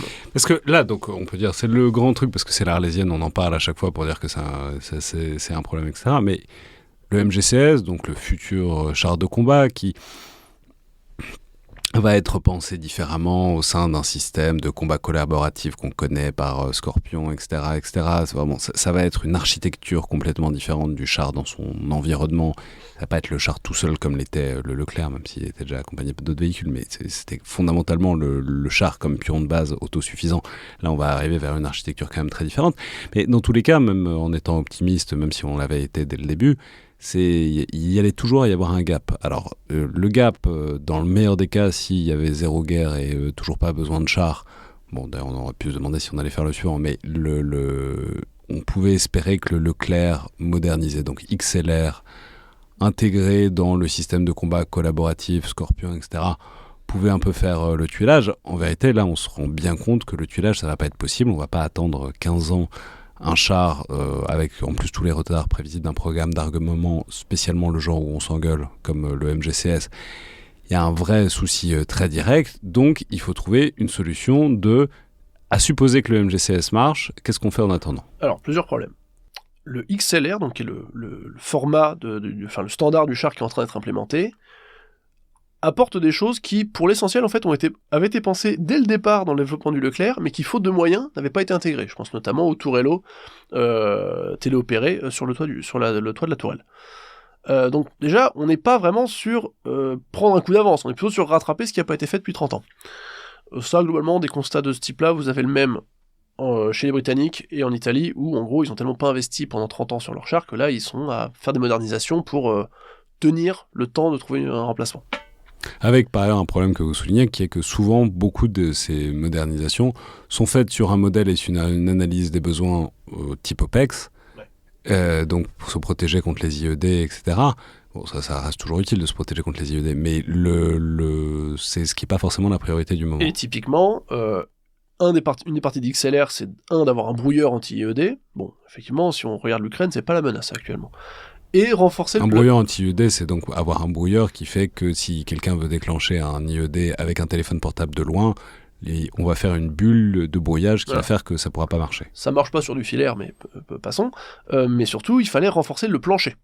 Pour, en gros, s'il y a une mine en dessous, ça tue pas l'équipage. C'est intéressant. Sauf qu'en fait, ça va bloquer la trappe d'évacuation de l'équipage qui est sur le plancher. C'est une des raisons pour lesquelles les Émiratis, notamment, n'ont pas voulu de ce standard, en disant... Nous, notre expérience, c'est qu'eux ont employé le Leclerc au Yémen, c'est que quand nos chars étaient pris pour cible par des snipers qui détruisaient les optiques, l'équipage était bien content de pouvoir se glisser sous le char, une fois la nuit tombée, et s'enfuir comme ça. Donc, quand même pas mal de problématiques. Et surtout, cette modernisation XLR, elle ne traite pas l'obsolescence numéro 1, qui est la motorisation. Qui, encore une fois, sur son concept, donne beaucoup de puissance, mais qui est aujourd'hui en fin de vie, entre guillemets, faute de pièces. Donc rendez-vous compte que le dernier Leclerc français, il est produit en 2008. Donc il y a moins de 20 ans. Il y a 17 ans. Or là, le MGCS, si tout dans un monde idéal où on s'entend super bien avec les Allemands, il n'est pas disponible avant 2040. Et ça, c'est vraiment le programme qui se termine en 2040. Ça veut dire une arrivée en unité en 2045. Donc en gros, avec un système qui est déjà à bout de souffle, il faudrait tenir plus longtemps qu'il n'a déjà tenu. 18 ans contre 20 ans. Je pense que c'est pas possible. Que c'est pas forcément souhaitable dans un contexte où, encore une fois, toute l'Europe réarme sur son segment blindé, que la disponibilité actuelle, elle ne peut pas être satisfaisante, surtout au prix qu'elle coûte. Parce qu'en fait, on a refusé de remotoriser les Leclerc pour se passer de ces problèmes de turbines et autres, parce que ça fitait pas en fait dans les cadres financiers de la LPM, quand bien même à la fin, d'après les tests, on y était gagnant. On gagnait de l'argent en remplaçant le moteur, ça coûtait cher à un moment T, mais on y gagnait sur 10 ans, en fait, en le maintenant. Et surtout, on avait une flotte qui pouvait peut-être mieux se maintenir. Faut aussi comprendre que globalement, en France, l'idée d'abandonner les chars, comme vous l'avez dit plus tôt, elle arrive assez tôt. J'ai pu avoir accès à certains documents qui expliquaient en 2010, les derniers Leclerc, ils avaient 2 ans, que le futur programme Scorpion devrait contenir une partie chenillée avec un canon de 120 mm pour, et c'est écrit noir sur blanc, remplacer les chars. Donc on a vraiment cette idée assez tôt, la France, comme les Belges, comme les Néerlandais et comme d'autres, veulent abandonner la partie char. C'est plus forcément à l'ordre du jour aujourd'hui. C'est-à-dire un truc chenillé qui tire, mais pas forcément un char. Voilà, un truc beaucoup plus léger en fait. Si pour les connaisseurs, plutôt un truc qui se rapprocherait du CV90 avec un canon de 120 mm, donc en fait un transport d'infanterie chenillé avec un gros canon. C'est pas absurde en soi du tout. Mais en fait, cette option-là, elle va être abandonnée, je crois, en 2013-2014, au profit d'un Scorpion qui va être complètement à roue et complètement calqué sur les besoins des OPEX. La perspective de haute intensité à l'époque, on l'estime qu'elle est trop faible et qu'on doit concentrer les moyens de las armées sur ces objectifs-là. Résultat, on va faire durer le Leclerc, on va pas l'abandonner, mais on va pas non plus beaucoup investir dessus. Et c'est une question qui se pose encore aujourd'hui à certains égards, c'est pas un débat qui n'est pas totalement clos, voilà, les Polonais en rachètent beaucoup, on n'en aura jamais autant que les Polonais. Il y a une idée de répartition des rôles, de laissons le combat blindé à d'autres et nous concentrons-nous sur les feux sur la profondeur, sur d'autres compétences où il y a une excellence française, il y a une excellence aussi dans la cavalerie française, mais où en tout cas il y a une valeur ajoutée particulière de l'arsenal français. Ce qu'il y a d'intéressant, c'est que manifestement, alors ça c'est un peu en filigrane de l'étude, c'est aussi une question de représentation, mais c'est très problématique pour le statut de la France en tant que partenaire, notamment au sein de l'OTAN, d'imaginer laisser ça à d'autres et de vouloir avoir certaines ambitions. C'est toute la question. On a vécu pendant 10, 15, 20 ans sur l'idée que l'armée française était une armée complète, en temps de paix. C'est-à-dire qu'on rognait au maximum le bonsaï pour que les branches vivent, et dans l'idée qu'on pourrait remonter en puissance. Et là, maintenant que la remontée en puissance elle est nécessaire, certains, effectivement, disent on va faire de la subsidiarité. On va pas du tout faire de l'armée complète, parce qu'on n'a pas les moyens de remonter sur l'armée complète. On va s'investir sur le missile balistique terrestre, sur les frappes dans la profondeur, sur le commandement, parce qu'on estime qu'on a les capacités de commandement que d'autres n'ont pas. Et apparemment, pour le moment, quand on demande à l'OTAN qui veut commander un corps d'armée, il n'y a guère que les Français qui sont en mesure de dire oui. Mais ça, c'est pour le moment. Parce que certains disent, ouais, vous voyez, en fait, on n'a pas besoin de tout faire. On peut déjà commander parce que personne ne veut le faire. Oui, pour le moment. Mais quand les Allemands, quand les Polonais et tous les autres qui remontent en puissance auront atteint un seuil critique, je pense qu'ils seront très friands de commander eux-mêmes leurs troupes et de ne pas laisser ça à ceux qui auront une présence échantillonnaire sur le front. À mon sens, si, à moyen terme... Parce que la présence sur le front, quoi qu'il arrive, ça va impliquer une composante blindée significative. Au feu. Encore une fois, si on veut commander, il faut pas forcément un modèle d'armée complet, mais il faut pouvoir pas être celui qui commande depuis l'arrière, en fait. Il faut aussi avoir des troupes sur le front. Et ça, avec un parc blindé Leclerc, même rénové, à 200 unités, avec un taux de dispo à 50%, soyons optimistes, c'est pas très convaincant. Sachant qu'on rajoute à ça les 9 lance-roquettes français, qui ne seront jamais plus de toute façon que 26, dans le meilleur des cas d'ici 2035, les 109 César, qui sont 80 aujourd'hui, pas d'infanterie mécanisée française, et des blindés VBCI qui ne sont pas modernisés pour le moment. Donc, c'est un tout. C'est évidemment un tout pour la cohérence de la posture française et de son modèle d'armée. On ne peut pas maintenir l'idée d'un modèle d'armée complet tant que c'est la paix, et dès que la perspective d'un conflit se concrétise, se dire « Ah bah non, on va abandonner certains trucs ». Il y en a d'autres qui disent, alors, d'autres surtout militaires qui disent « Oui, mais la France, on va plutôt se charger du flanc sud. Donc on n'a pas besoin de chars pour ça. » Alors j'ai tendance à m'inscrire un peu en faux face à cette affirmation en disant « Bah, les Italiens aussi se voient comme une nation du flanc sud. » Et leur programme de réarmement blindé, il est considérable. Il est considérable, très ambitieux, il sera peut-être coupé au fur et à mesure, c'est à peu près toujours le cas. Néanmoins, l'ambition elle est là, et pourtant, eux-mêmes sont une nation du flanc sud. Donc cet argument-là, il tient pas forcément. Et j'aime bien l'exemple canadien, on va en toucher un mot très rapidement. Les Canadiens, en 90, ils réduisent leur armée en disant on va devenir une armée de maintien de la paix. On va faire de l'expéditionnaire, un terme qui nous parle quand même pas mal en France. Donc on n'a pas besoin de chars, on n'a pas besoin de trucs lourds, on va en gros se concentrer sur un véhicule blindé 6.6 avec un petit canon. Sauf qu'ils arrivent en fait en Afghanistan, et là ils prennent des pertes qui sont considérables, parce que leur matériel est beaucoup trop léger, pas assez armé, et pas assez blindé. Résultat, ils se retrouvent à envoyer en Afghanistan en catastrophe des Léopard 1 sortis quasiment de la casse, et ensuite à racheter des Léopard 2, au point de l'utiliser tellement bien, entre guillemets, ou de manière tellement intensive, qu'ils vont contribuer à définir le Léopard 2, le standard Léopard 2 A7, qui est aujourd'hui un des standards les plus courants en Europe. Donc cette logique du « nous on fait le flanc sud, nous on fait l'expéditionnaire, on n'a pas besoin de chars », elle peut être très traître à mon sens, et très piégeuse à moyen terme. Donc si on part du postulat qui est pour en tout cas l'hypothèse de travail actuelle, qu'on va continuer à faire des chars, et qu'il nous en faut pour être crédible face aux ennemis et avec les alliés. La question, c'est l'option. Et en constatant que le MGCS, c'est pas pour tout de suite, et qu'il faut une option intermédiaire. Ce que vous direz quelqu'un qui voit le sujet de loin, c'est on n'a qu'à le faire nous-mêmes puisqu'on a bien fait le Leclerc. Le problème là-dedans, c'est que, comme on l'a déjà dit parfois, le Leclerc a une particularité, c'est que c'est le dernier véhicule chenillé qu'on ait produit et qu'on ne sait plus faire. Enfin, en tout cas, il faudrait reconstituer un savoir-faire, puisque un savoir-faire qu'on n'exploite pas a tendance à tomber en friche. Donc la question, c'est est-ce qu'on peut produire nous-mêmes? Et si on ne peut pas, qu'est-ce qu'on fait? Peut-être juste un petit quart sur le MGCS pour que les gens comprennent bien.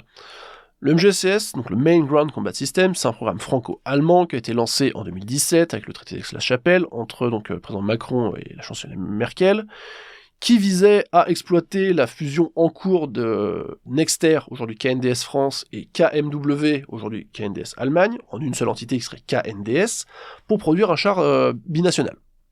Sur le papier, ça a tout le sens du monde. Sachant que, encore une fois, KNDS, son expertise, Nexter, son expertise, c'était l'armement, KMW, son expertise, c'était la mobilité.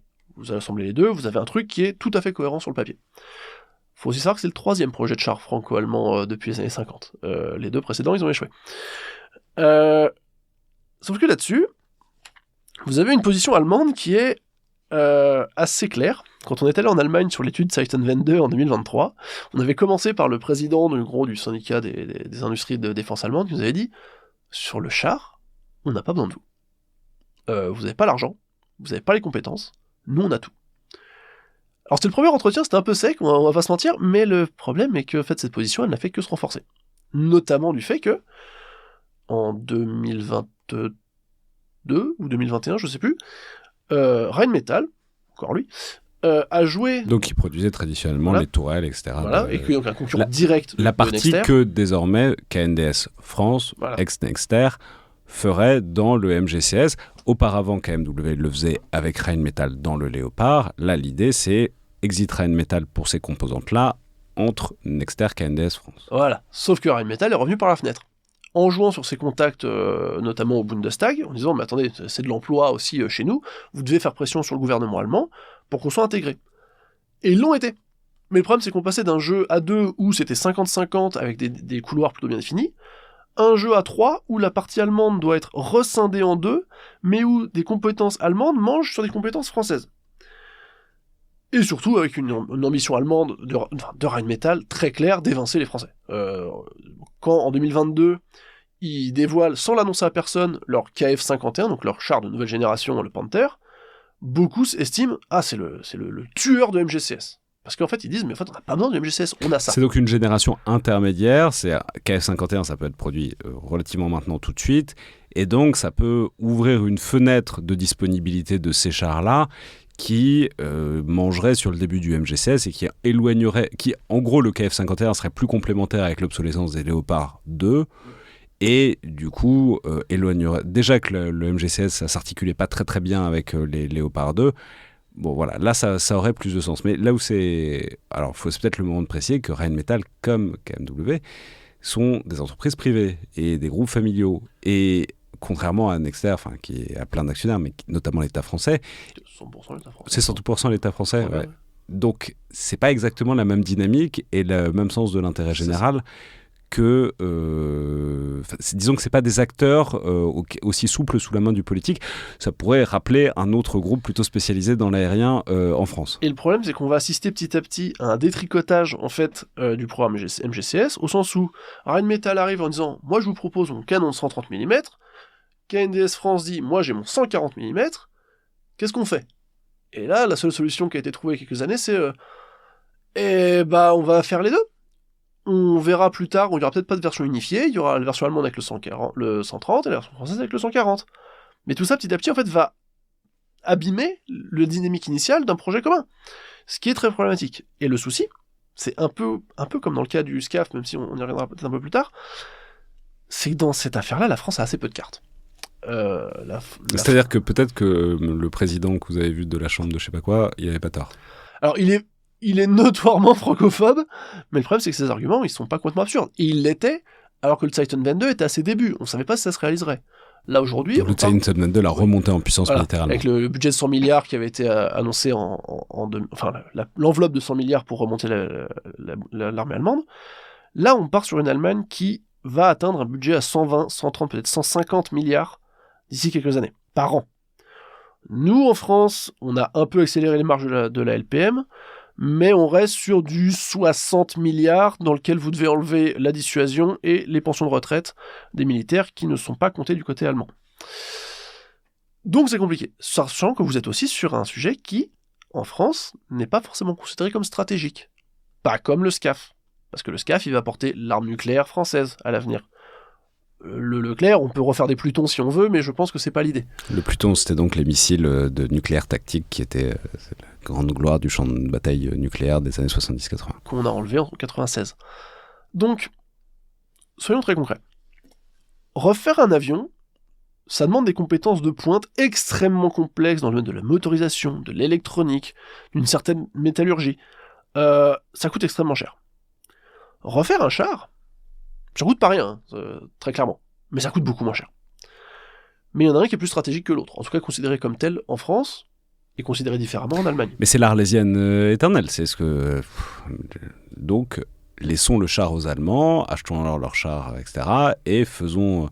C'est l'argument Trappier, c'est l'argument d'Assaut, même s'ils ne le disent pas comme ça, parce que ce serait compliqué pour eux de le dire comme ça, mais disons que c'est ce que disent pas mal de fanzous de Dassault, c'est l'idée qu'on pourrait se faire un partage des tâches à peu près rationnel avec les savoir-faire d'excellence de chacun.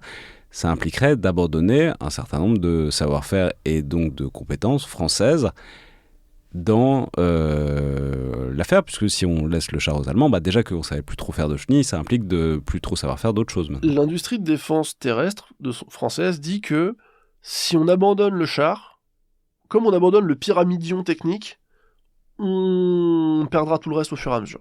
J'ai un peu de mal avec cet argument, mais il revient tellement souvent que je pense qu'ils y croient assez sincèrement.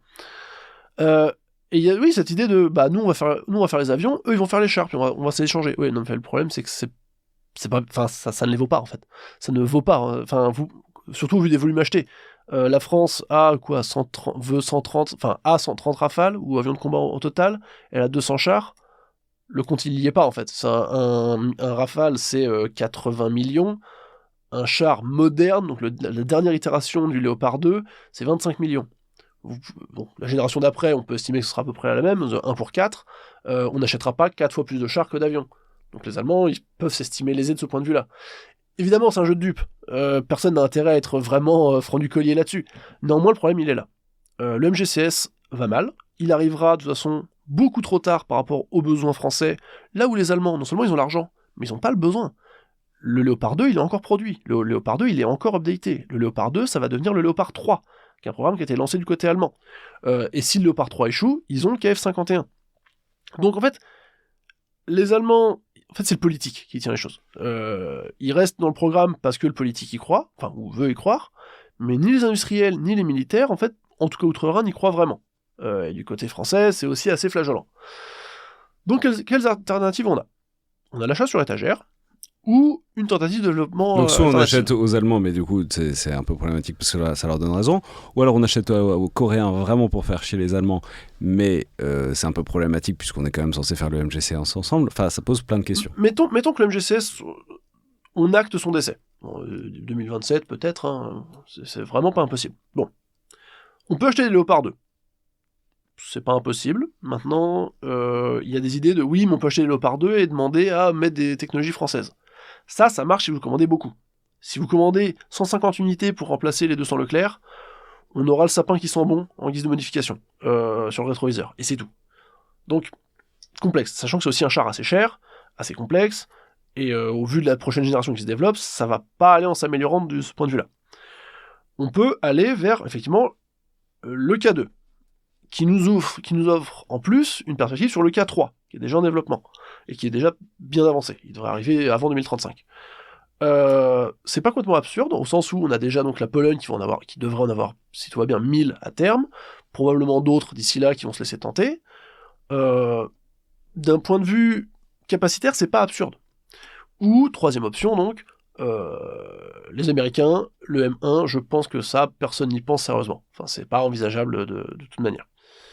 Personne n'a très envie d'acheter américain en ce moment, surtout sur des segments où on n'est pas vraiment obligé. Voilà. À terme, il y aura potentiellement une offre turque. Bon, là, vu l'état des relations entre Ankara et Paris, on peut oublier aussi. Et il y a les tentatives indiennes de développer des systèmes, mais qui, alors à un moment où la France appelle en permanence à acheter européen, disons qu'acheter indien, ce serait pas forcément très judicieux de ce point de vue-là. Bon. Maintenant, développement annexe. Un élément qui revient très souvent, avec lequel personnellement j'ai un peu de mal, c'est arrêtons de développer avec les Allemands et faisons ça avec d'autres gens, notamment avec les Émirats Arabes Unis. Au sens où ça a été les seuls clients du Leclerc, on partage plein de trucs, on a un accord de défense, ils ont l'argent. Démocratie. Non, voilà, bon, ça, si ça nous avait arrêté, on le saurait. Mais c'est au sens où ils ont de l'argent, nous on a les idées, eux ils ont le pétrole, globalement. J'ai plusieurs réticences là-dessus. D'abord, je pense que c'est aussi basé sur une vision un peu datée des Émirats, où on peut leur faire acheter à peu près n'importe quoi. De toute façon, notre industrie de défense, elle n'a survécu que grâce à ça pendant 30 ans. Les Émirats sont aujourd'hui un pays qui a des ambitions déjà de production, donc qui demande des compensations industrielles considérables, ce qu'ils faisaient déjà à l'époque, mais ça s'est pas amélioré, genre vraiment pas. Donc si ils nous aident à financer, qu'est-ce qu'on aura à la fin ? C'est quand même la question qui se pose encore, elle se pose de toute façon, mais là elle se pose quand même de manière assez forte. Et surtout, alors oui, la France est présente aux Émirats, elle a un accord de défense avec les Émirats, il y a des troupes françaises aux Émirats. Néanmoins, en termes d'alignement stratégique, en dehors des questions industrielles, j'insiste, en dehors des questions industrielles, en tant que citoyen, je me sens peut-être un peu plus aligné sur Berlin que sur Doha. Rappelons ici que Doha est un acteur en propre, c'est pas juste un porte-monnaie sur pattes. Doha a sa propre politique étrangère, elle a sa propre politique d'influence en... Non, Doha c'est le Qatar. Les Émirats Arabes Unis, quoi. Enfin, les Émirats Arabes Unis ont leur propre politique d'influence, notamment en Afrique. Les Émirats Arabes Unis n'ont jamais officiellement condamné l'invasion de l'Ukraine par la Russie. Les Émirats sont de bons clients de l'industrie de défense russe. En termes d'alignement stratégique, moi j'aurais quand même tendance à pas être tout à fait rassuré. Encore une fois, c'est pas forcément stratégique de faire des chars, selon comment vous le prenez. Néanmoins, encore une fois, élément industriel mis à part, j'ai quand même un petit doute. L'autre perspective, c'est éventuellement avec les Polonais, pour s'atteler aux Polonais avec les Coréens, enfin bon bref. Mais dans tous les cas, il n'y a pas de solution immédiate. Enfin, s'il y a un projet qui est assez ancien, qui avait la fonction de stop, c'est le MBT, qui avait cette fonction de tuilage un peu, donc l'European Main Battle Tank. Ou le Enhanced Main Battle Tank, 2 ans plus tard. Ouais. En gros, voilà, c'est un peu un prototype c'est un prototype théorique des travaux MGCS, au sens où on associait une tourelle du Leclerc ou dérivée du Leclerc, produite en France, avec une caisse soit de Léopard 2, soit une caisse allemande dérivée. Ça peut être une solution. Où là, on abandonne cette idée... On n'en produit plus les tourelles de Leclerc, de toute façon. Oui, mais ça, on peut encore le faire. C'est autant refaire des caisses, et surtout refaire des moteurs. C'est pas impossible, on y revient un peu après, mais c'est compliqué parce que c'est la partie chaude, la plus complexe du char. Autant faire des canons et des tourelles, et des optiques, ça, on a encore les compétences, on sait le faire.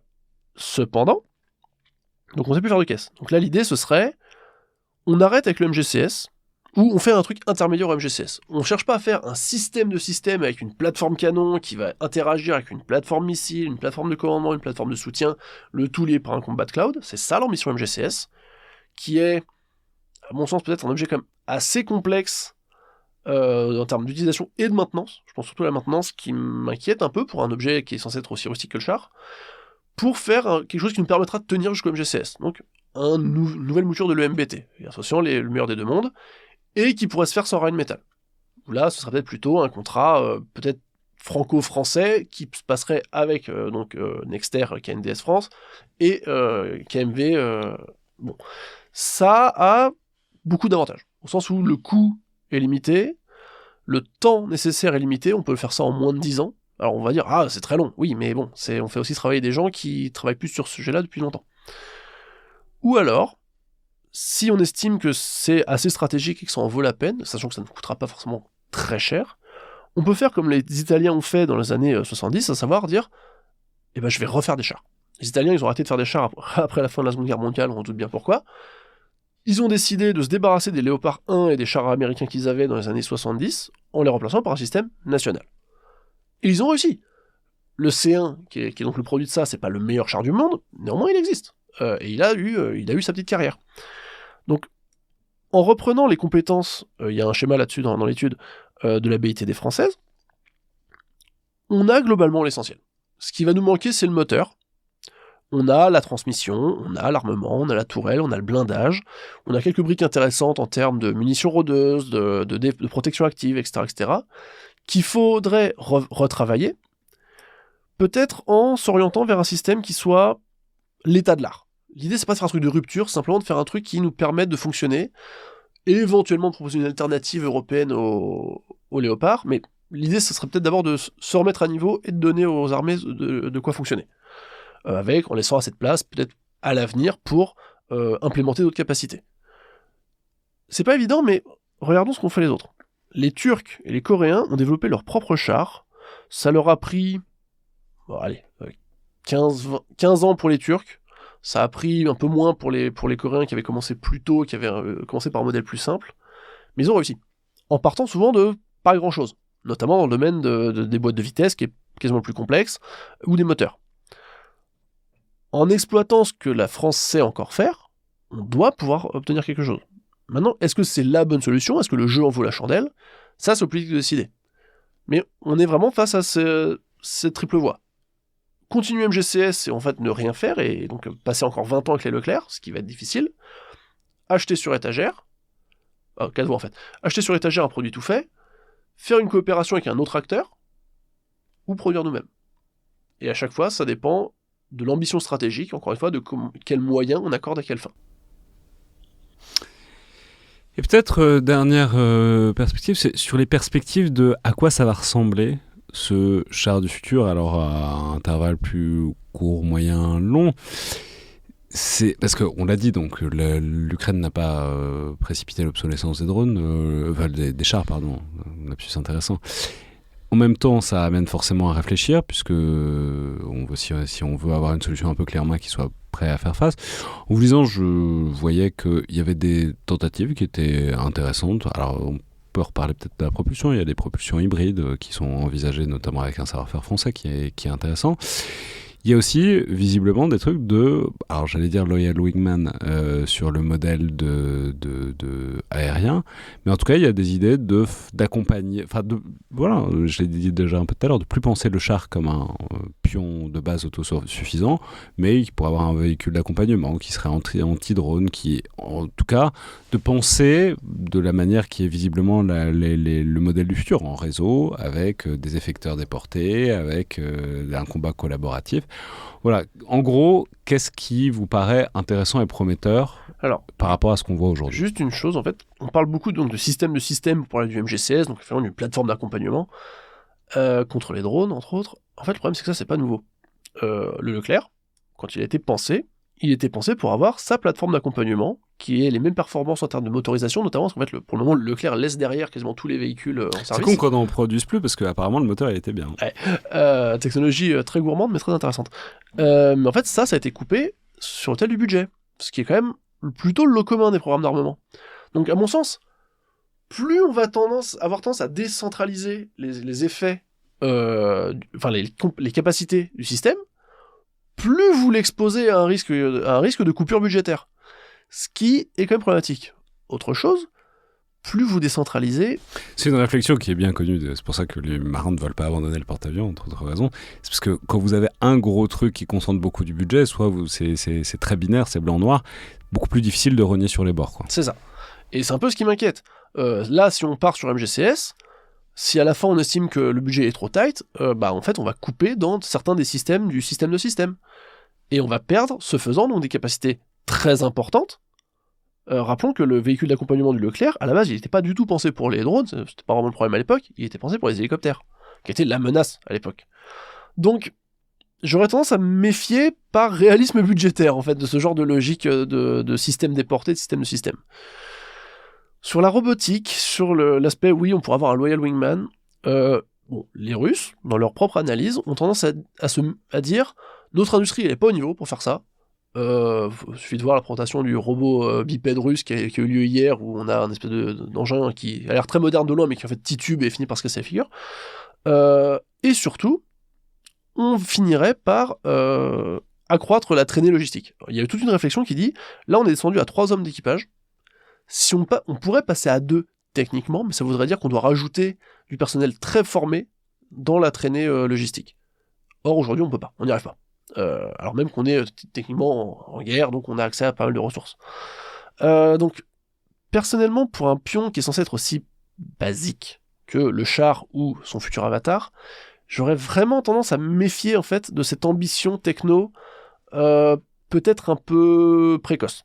Je pense qu'il faut faire une plateforme qui soit la moins sécable possible budgétairement, mais qui, un peu comme pour le Rafale, et le Rafale a très bien réussi de ce point de vue-là, conserve suffisamment d'espace interne pour évoluer.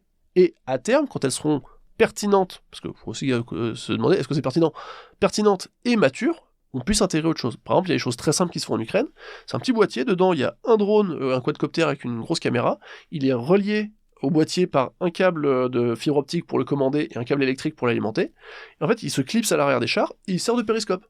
Ça sert notamment à faire de l'observation, d'une meilleure conscience de situation, et à régler du tir indirect, par exemple. Ça, c'est assez simple. Ça peut s'implémenter vite. Mais des robots terrestres de grande taille armés, on en voit beaucoup dans les salons d'armement, on les voit quand même très peu globalement. La gamme Uran, qui était en gros la gamme de robots terrestres de grande taille que les Russes développaient et qui sont expérimentés en Syrie, non seulement elle a pas mal déçu en Syrie, parce qu'en fait, ils n'arrivaient pas à garder le lien, parce que c'était trop complexe, c'était trop fragile. On a vu quelques petites expériences au début de la guerre en Ukraine, et en fait, ils ont complètement disparu. Encore une fois, parce qu'on est sur un système, on est sur un conflit terrestre au sol, où il y a une friction qui est considérable, et où des systèmes aussi délicats, j'ai pas d'autres termes en fait, que des systèmes électroniques avancés, sont pas forcément très pertinents pour des gros engins. Pour des complémentarités, comme je disais, un drone périscope ou autre, ça peut être intéressant. Pour autre chose, c'est peut-être un peu tôt. Merci beaucoup, Léo Peigné. Donc je rappelais, ou plutôt vous allez rappeler les références de cette étude, puisque j'ai toujours pas le titre. Enfin, vous me l'avez dit tout à l'heure, mais je l'ai pas retenu comme ça. Alors, char de combat, obsolescence ou renaissance.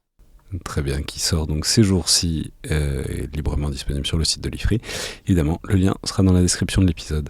C'était donc Le Collimateur, un podcast produit par Alexandre Jublin et distribué par Binge Audio. Comme toujours, les remarques, commentaires sont bienvenus par mail sur les réseaux sociaux, sur les outils de YouTube, Spotify ou Apple Podcast.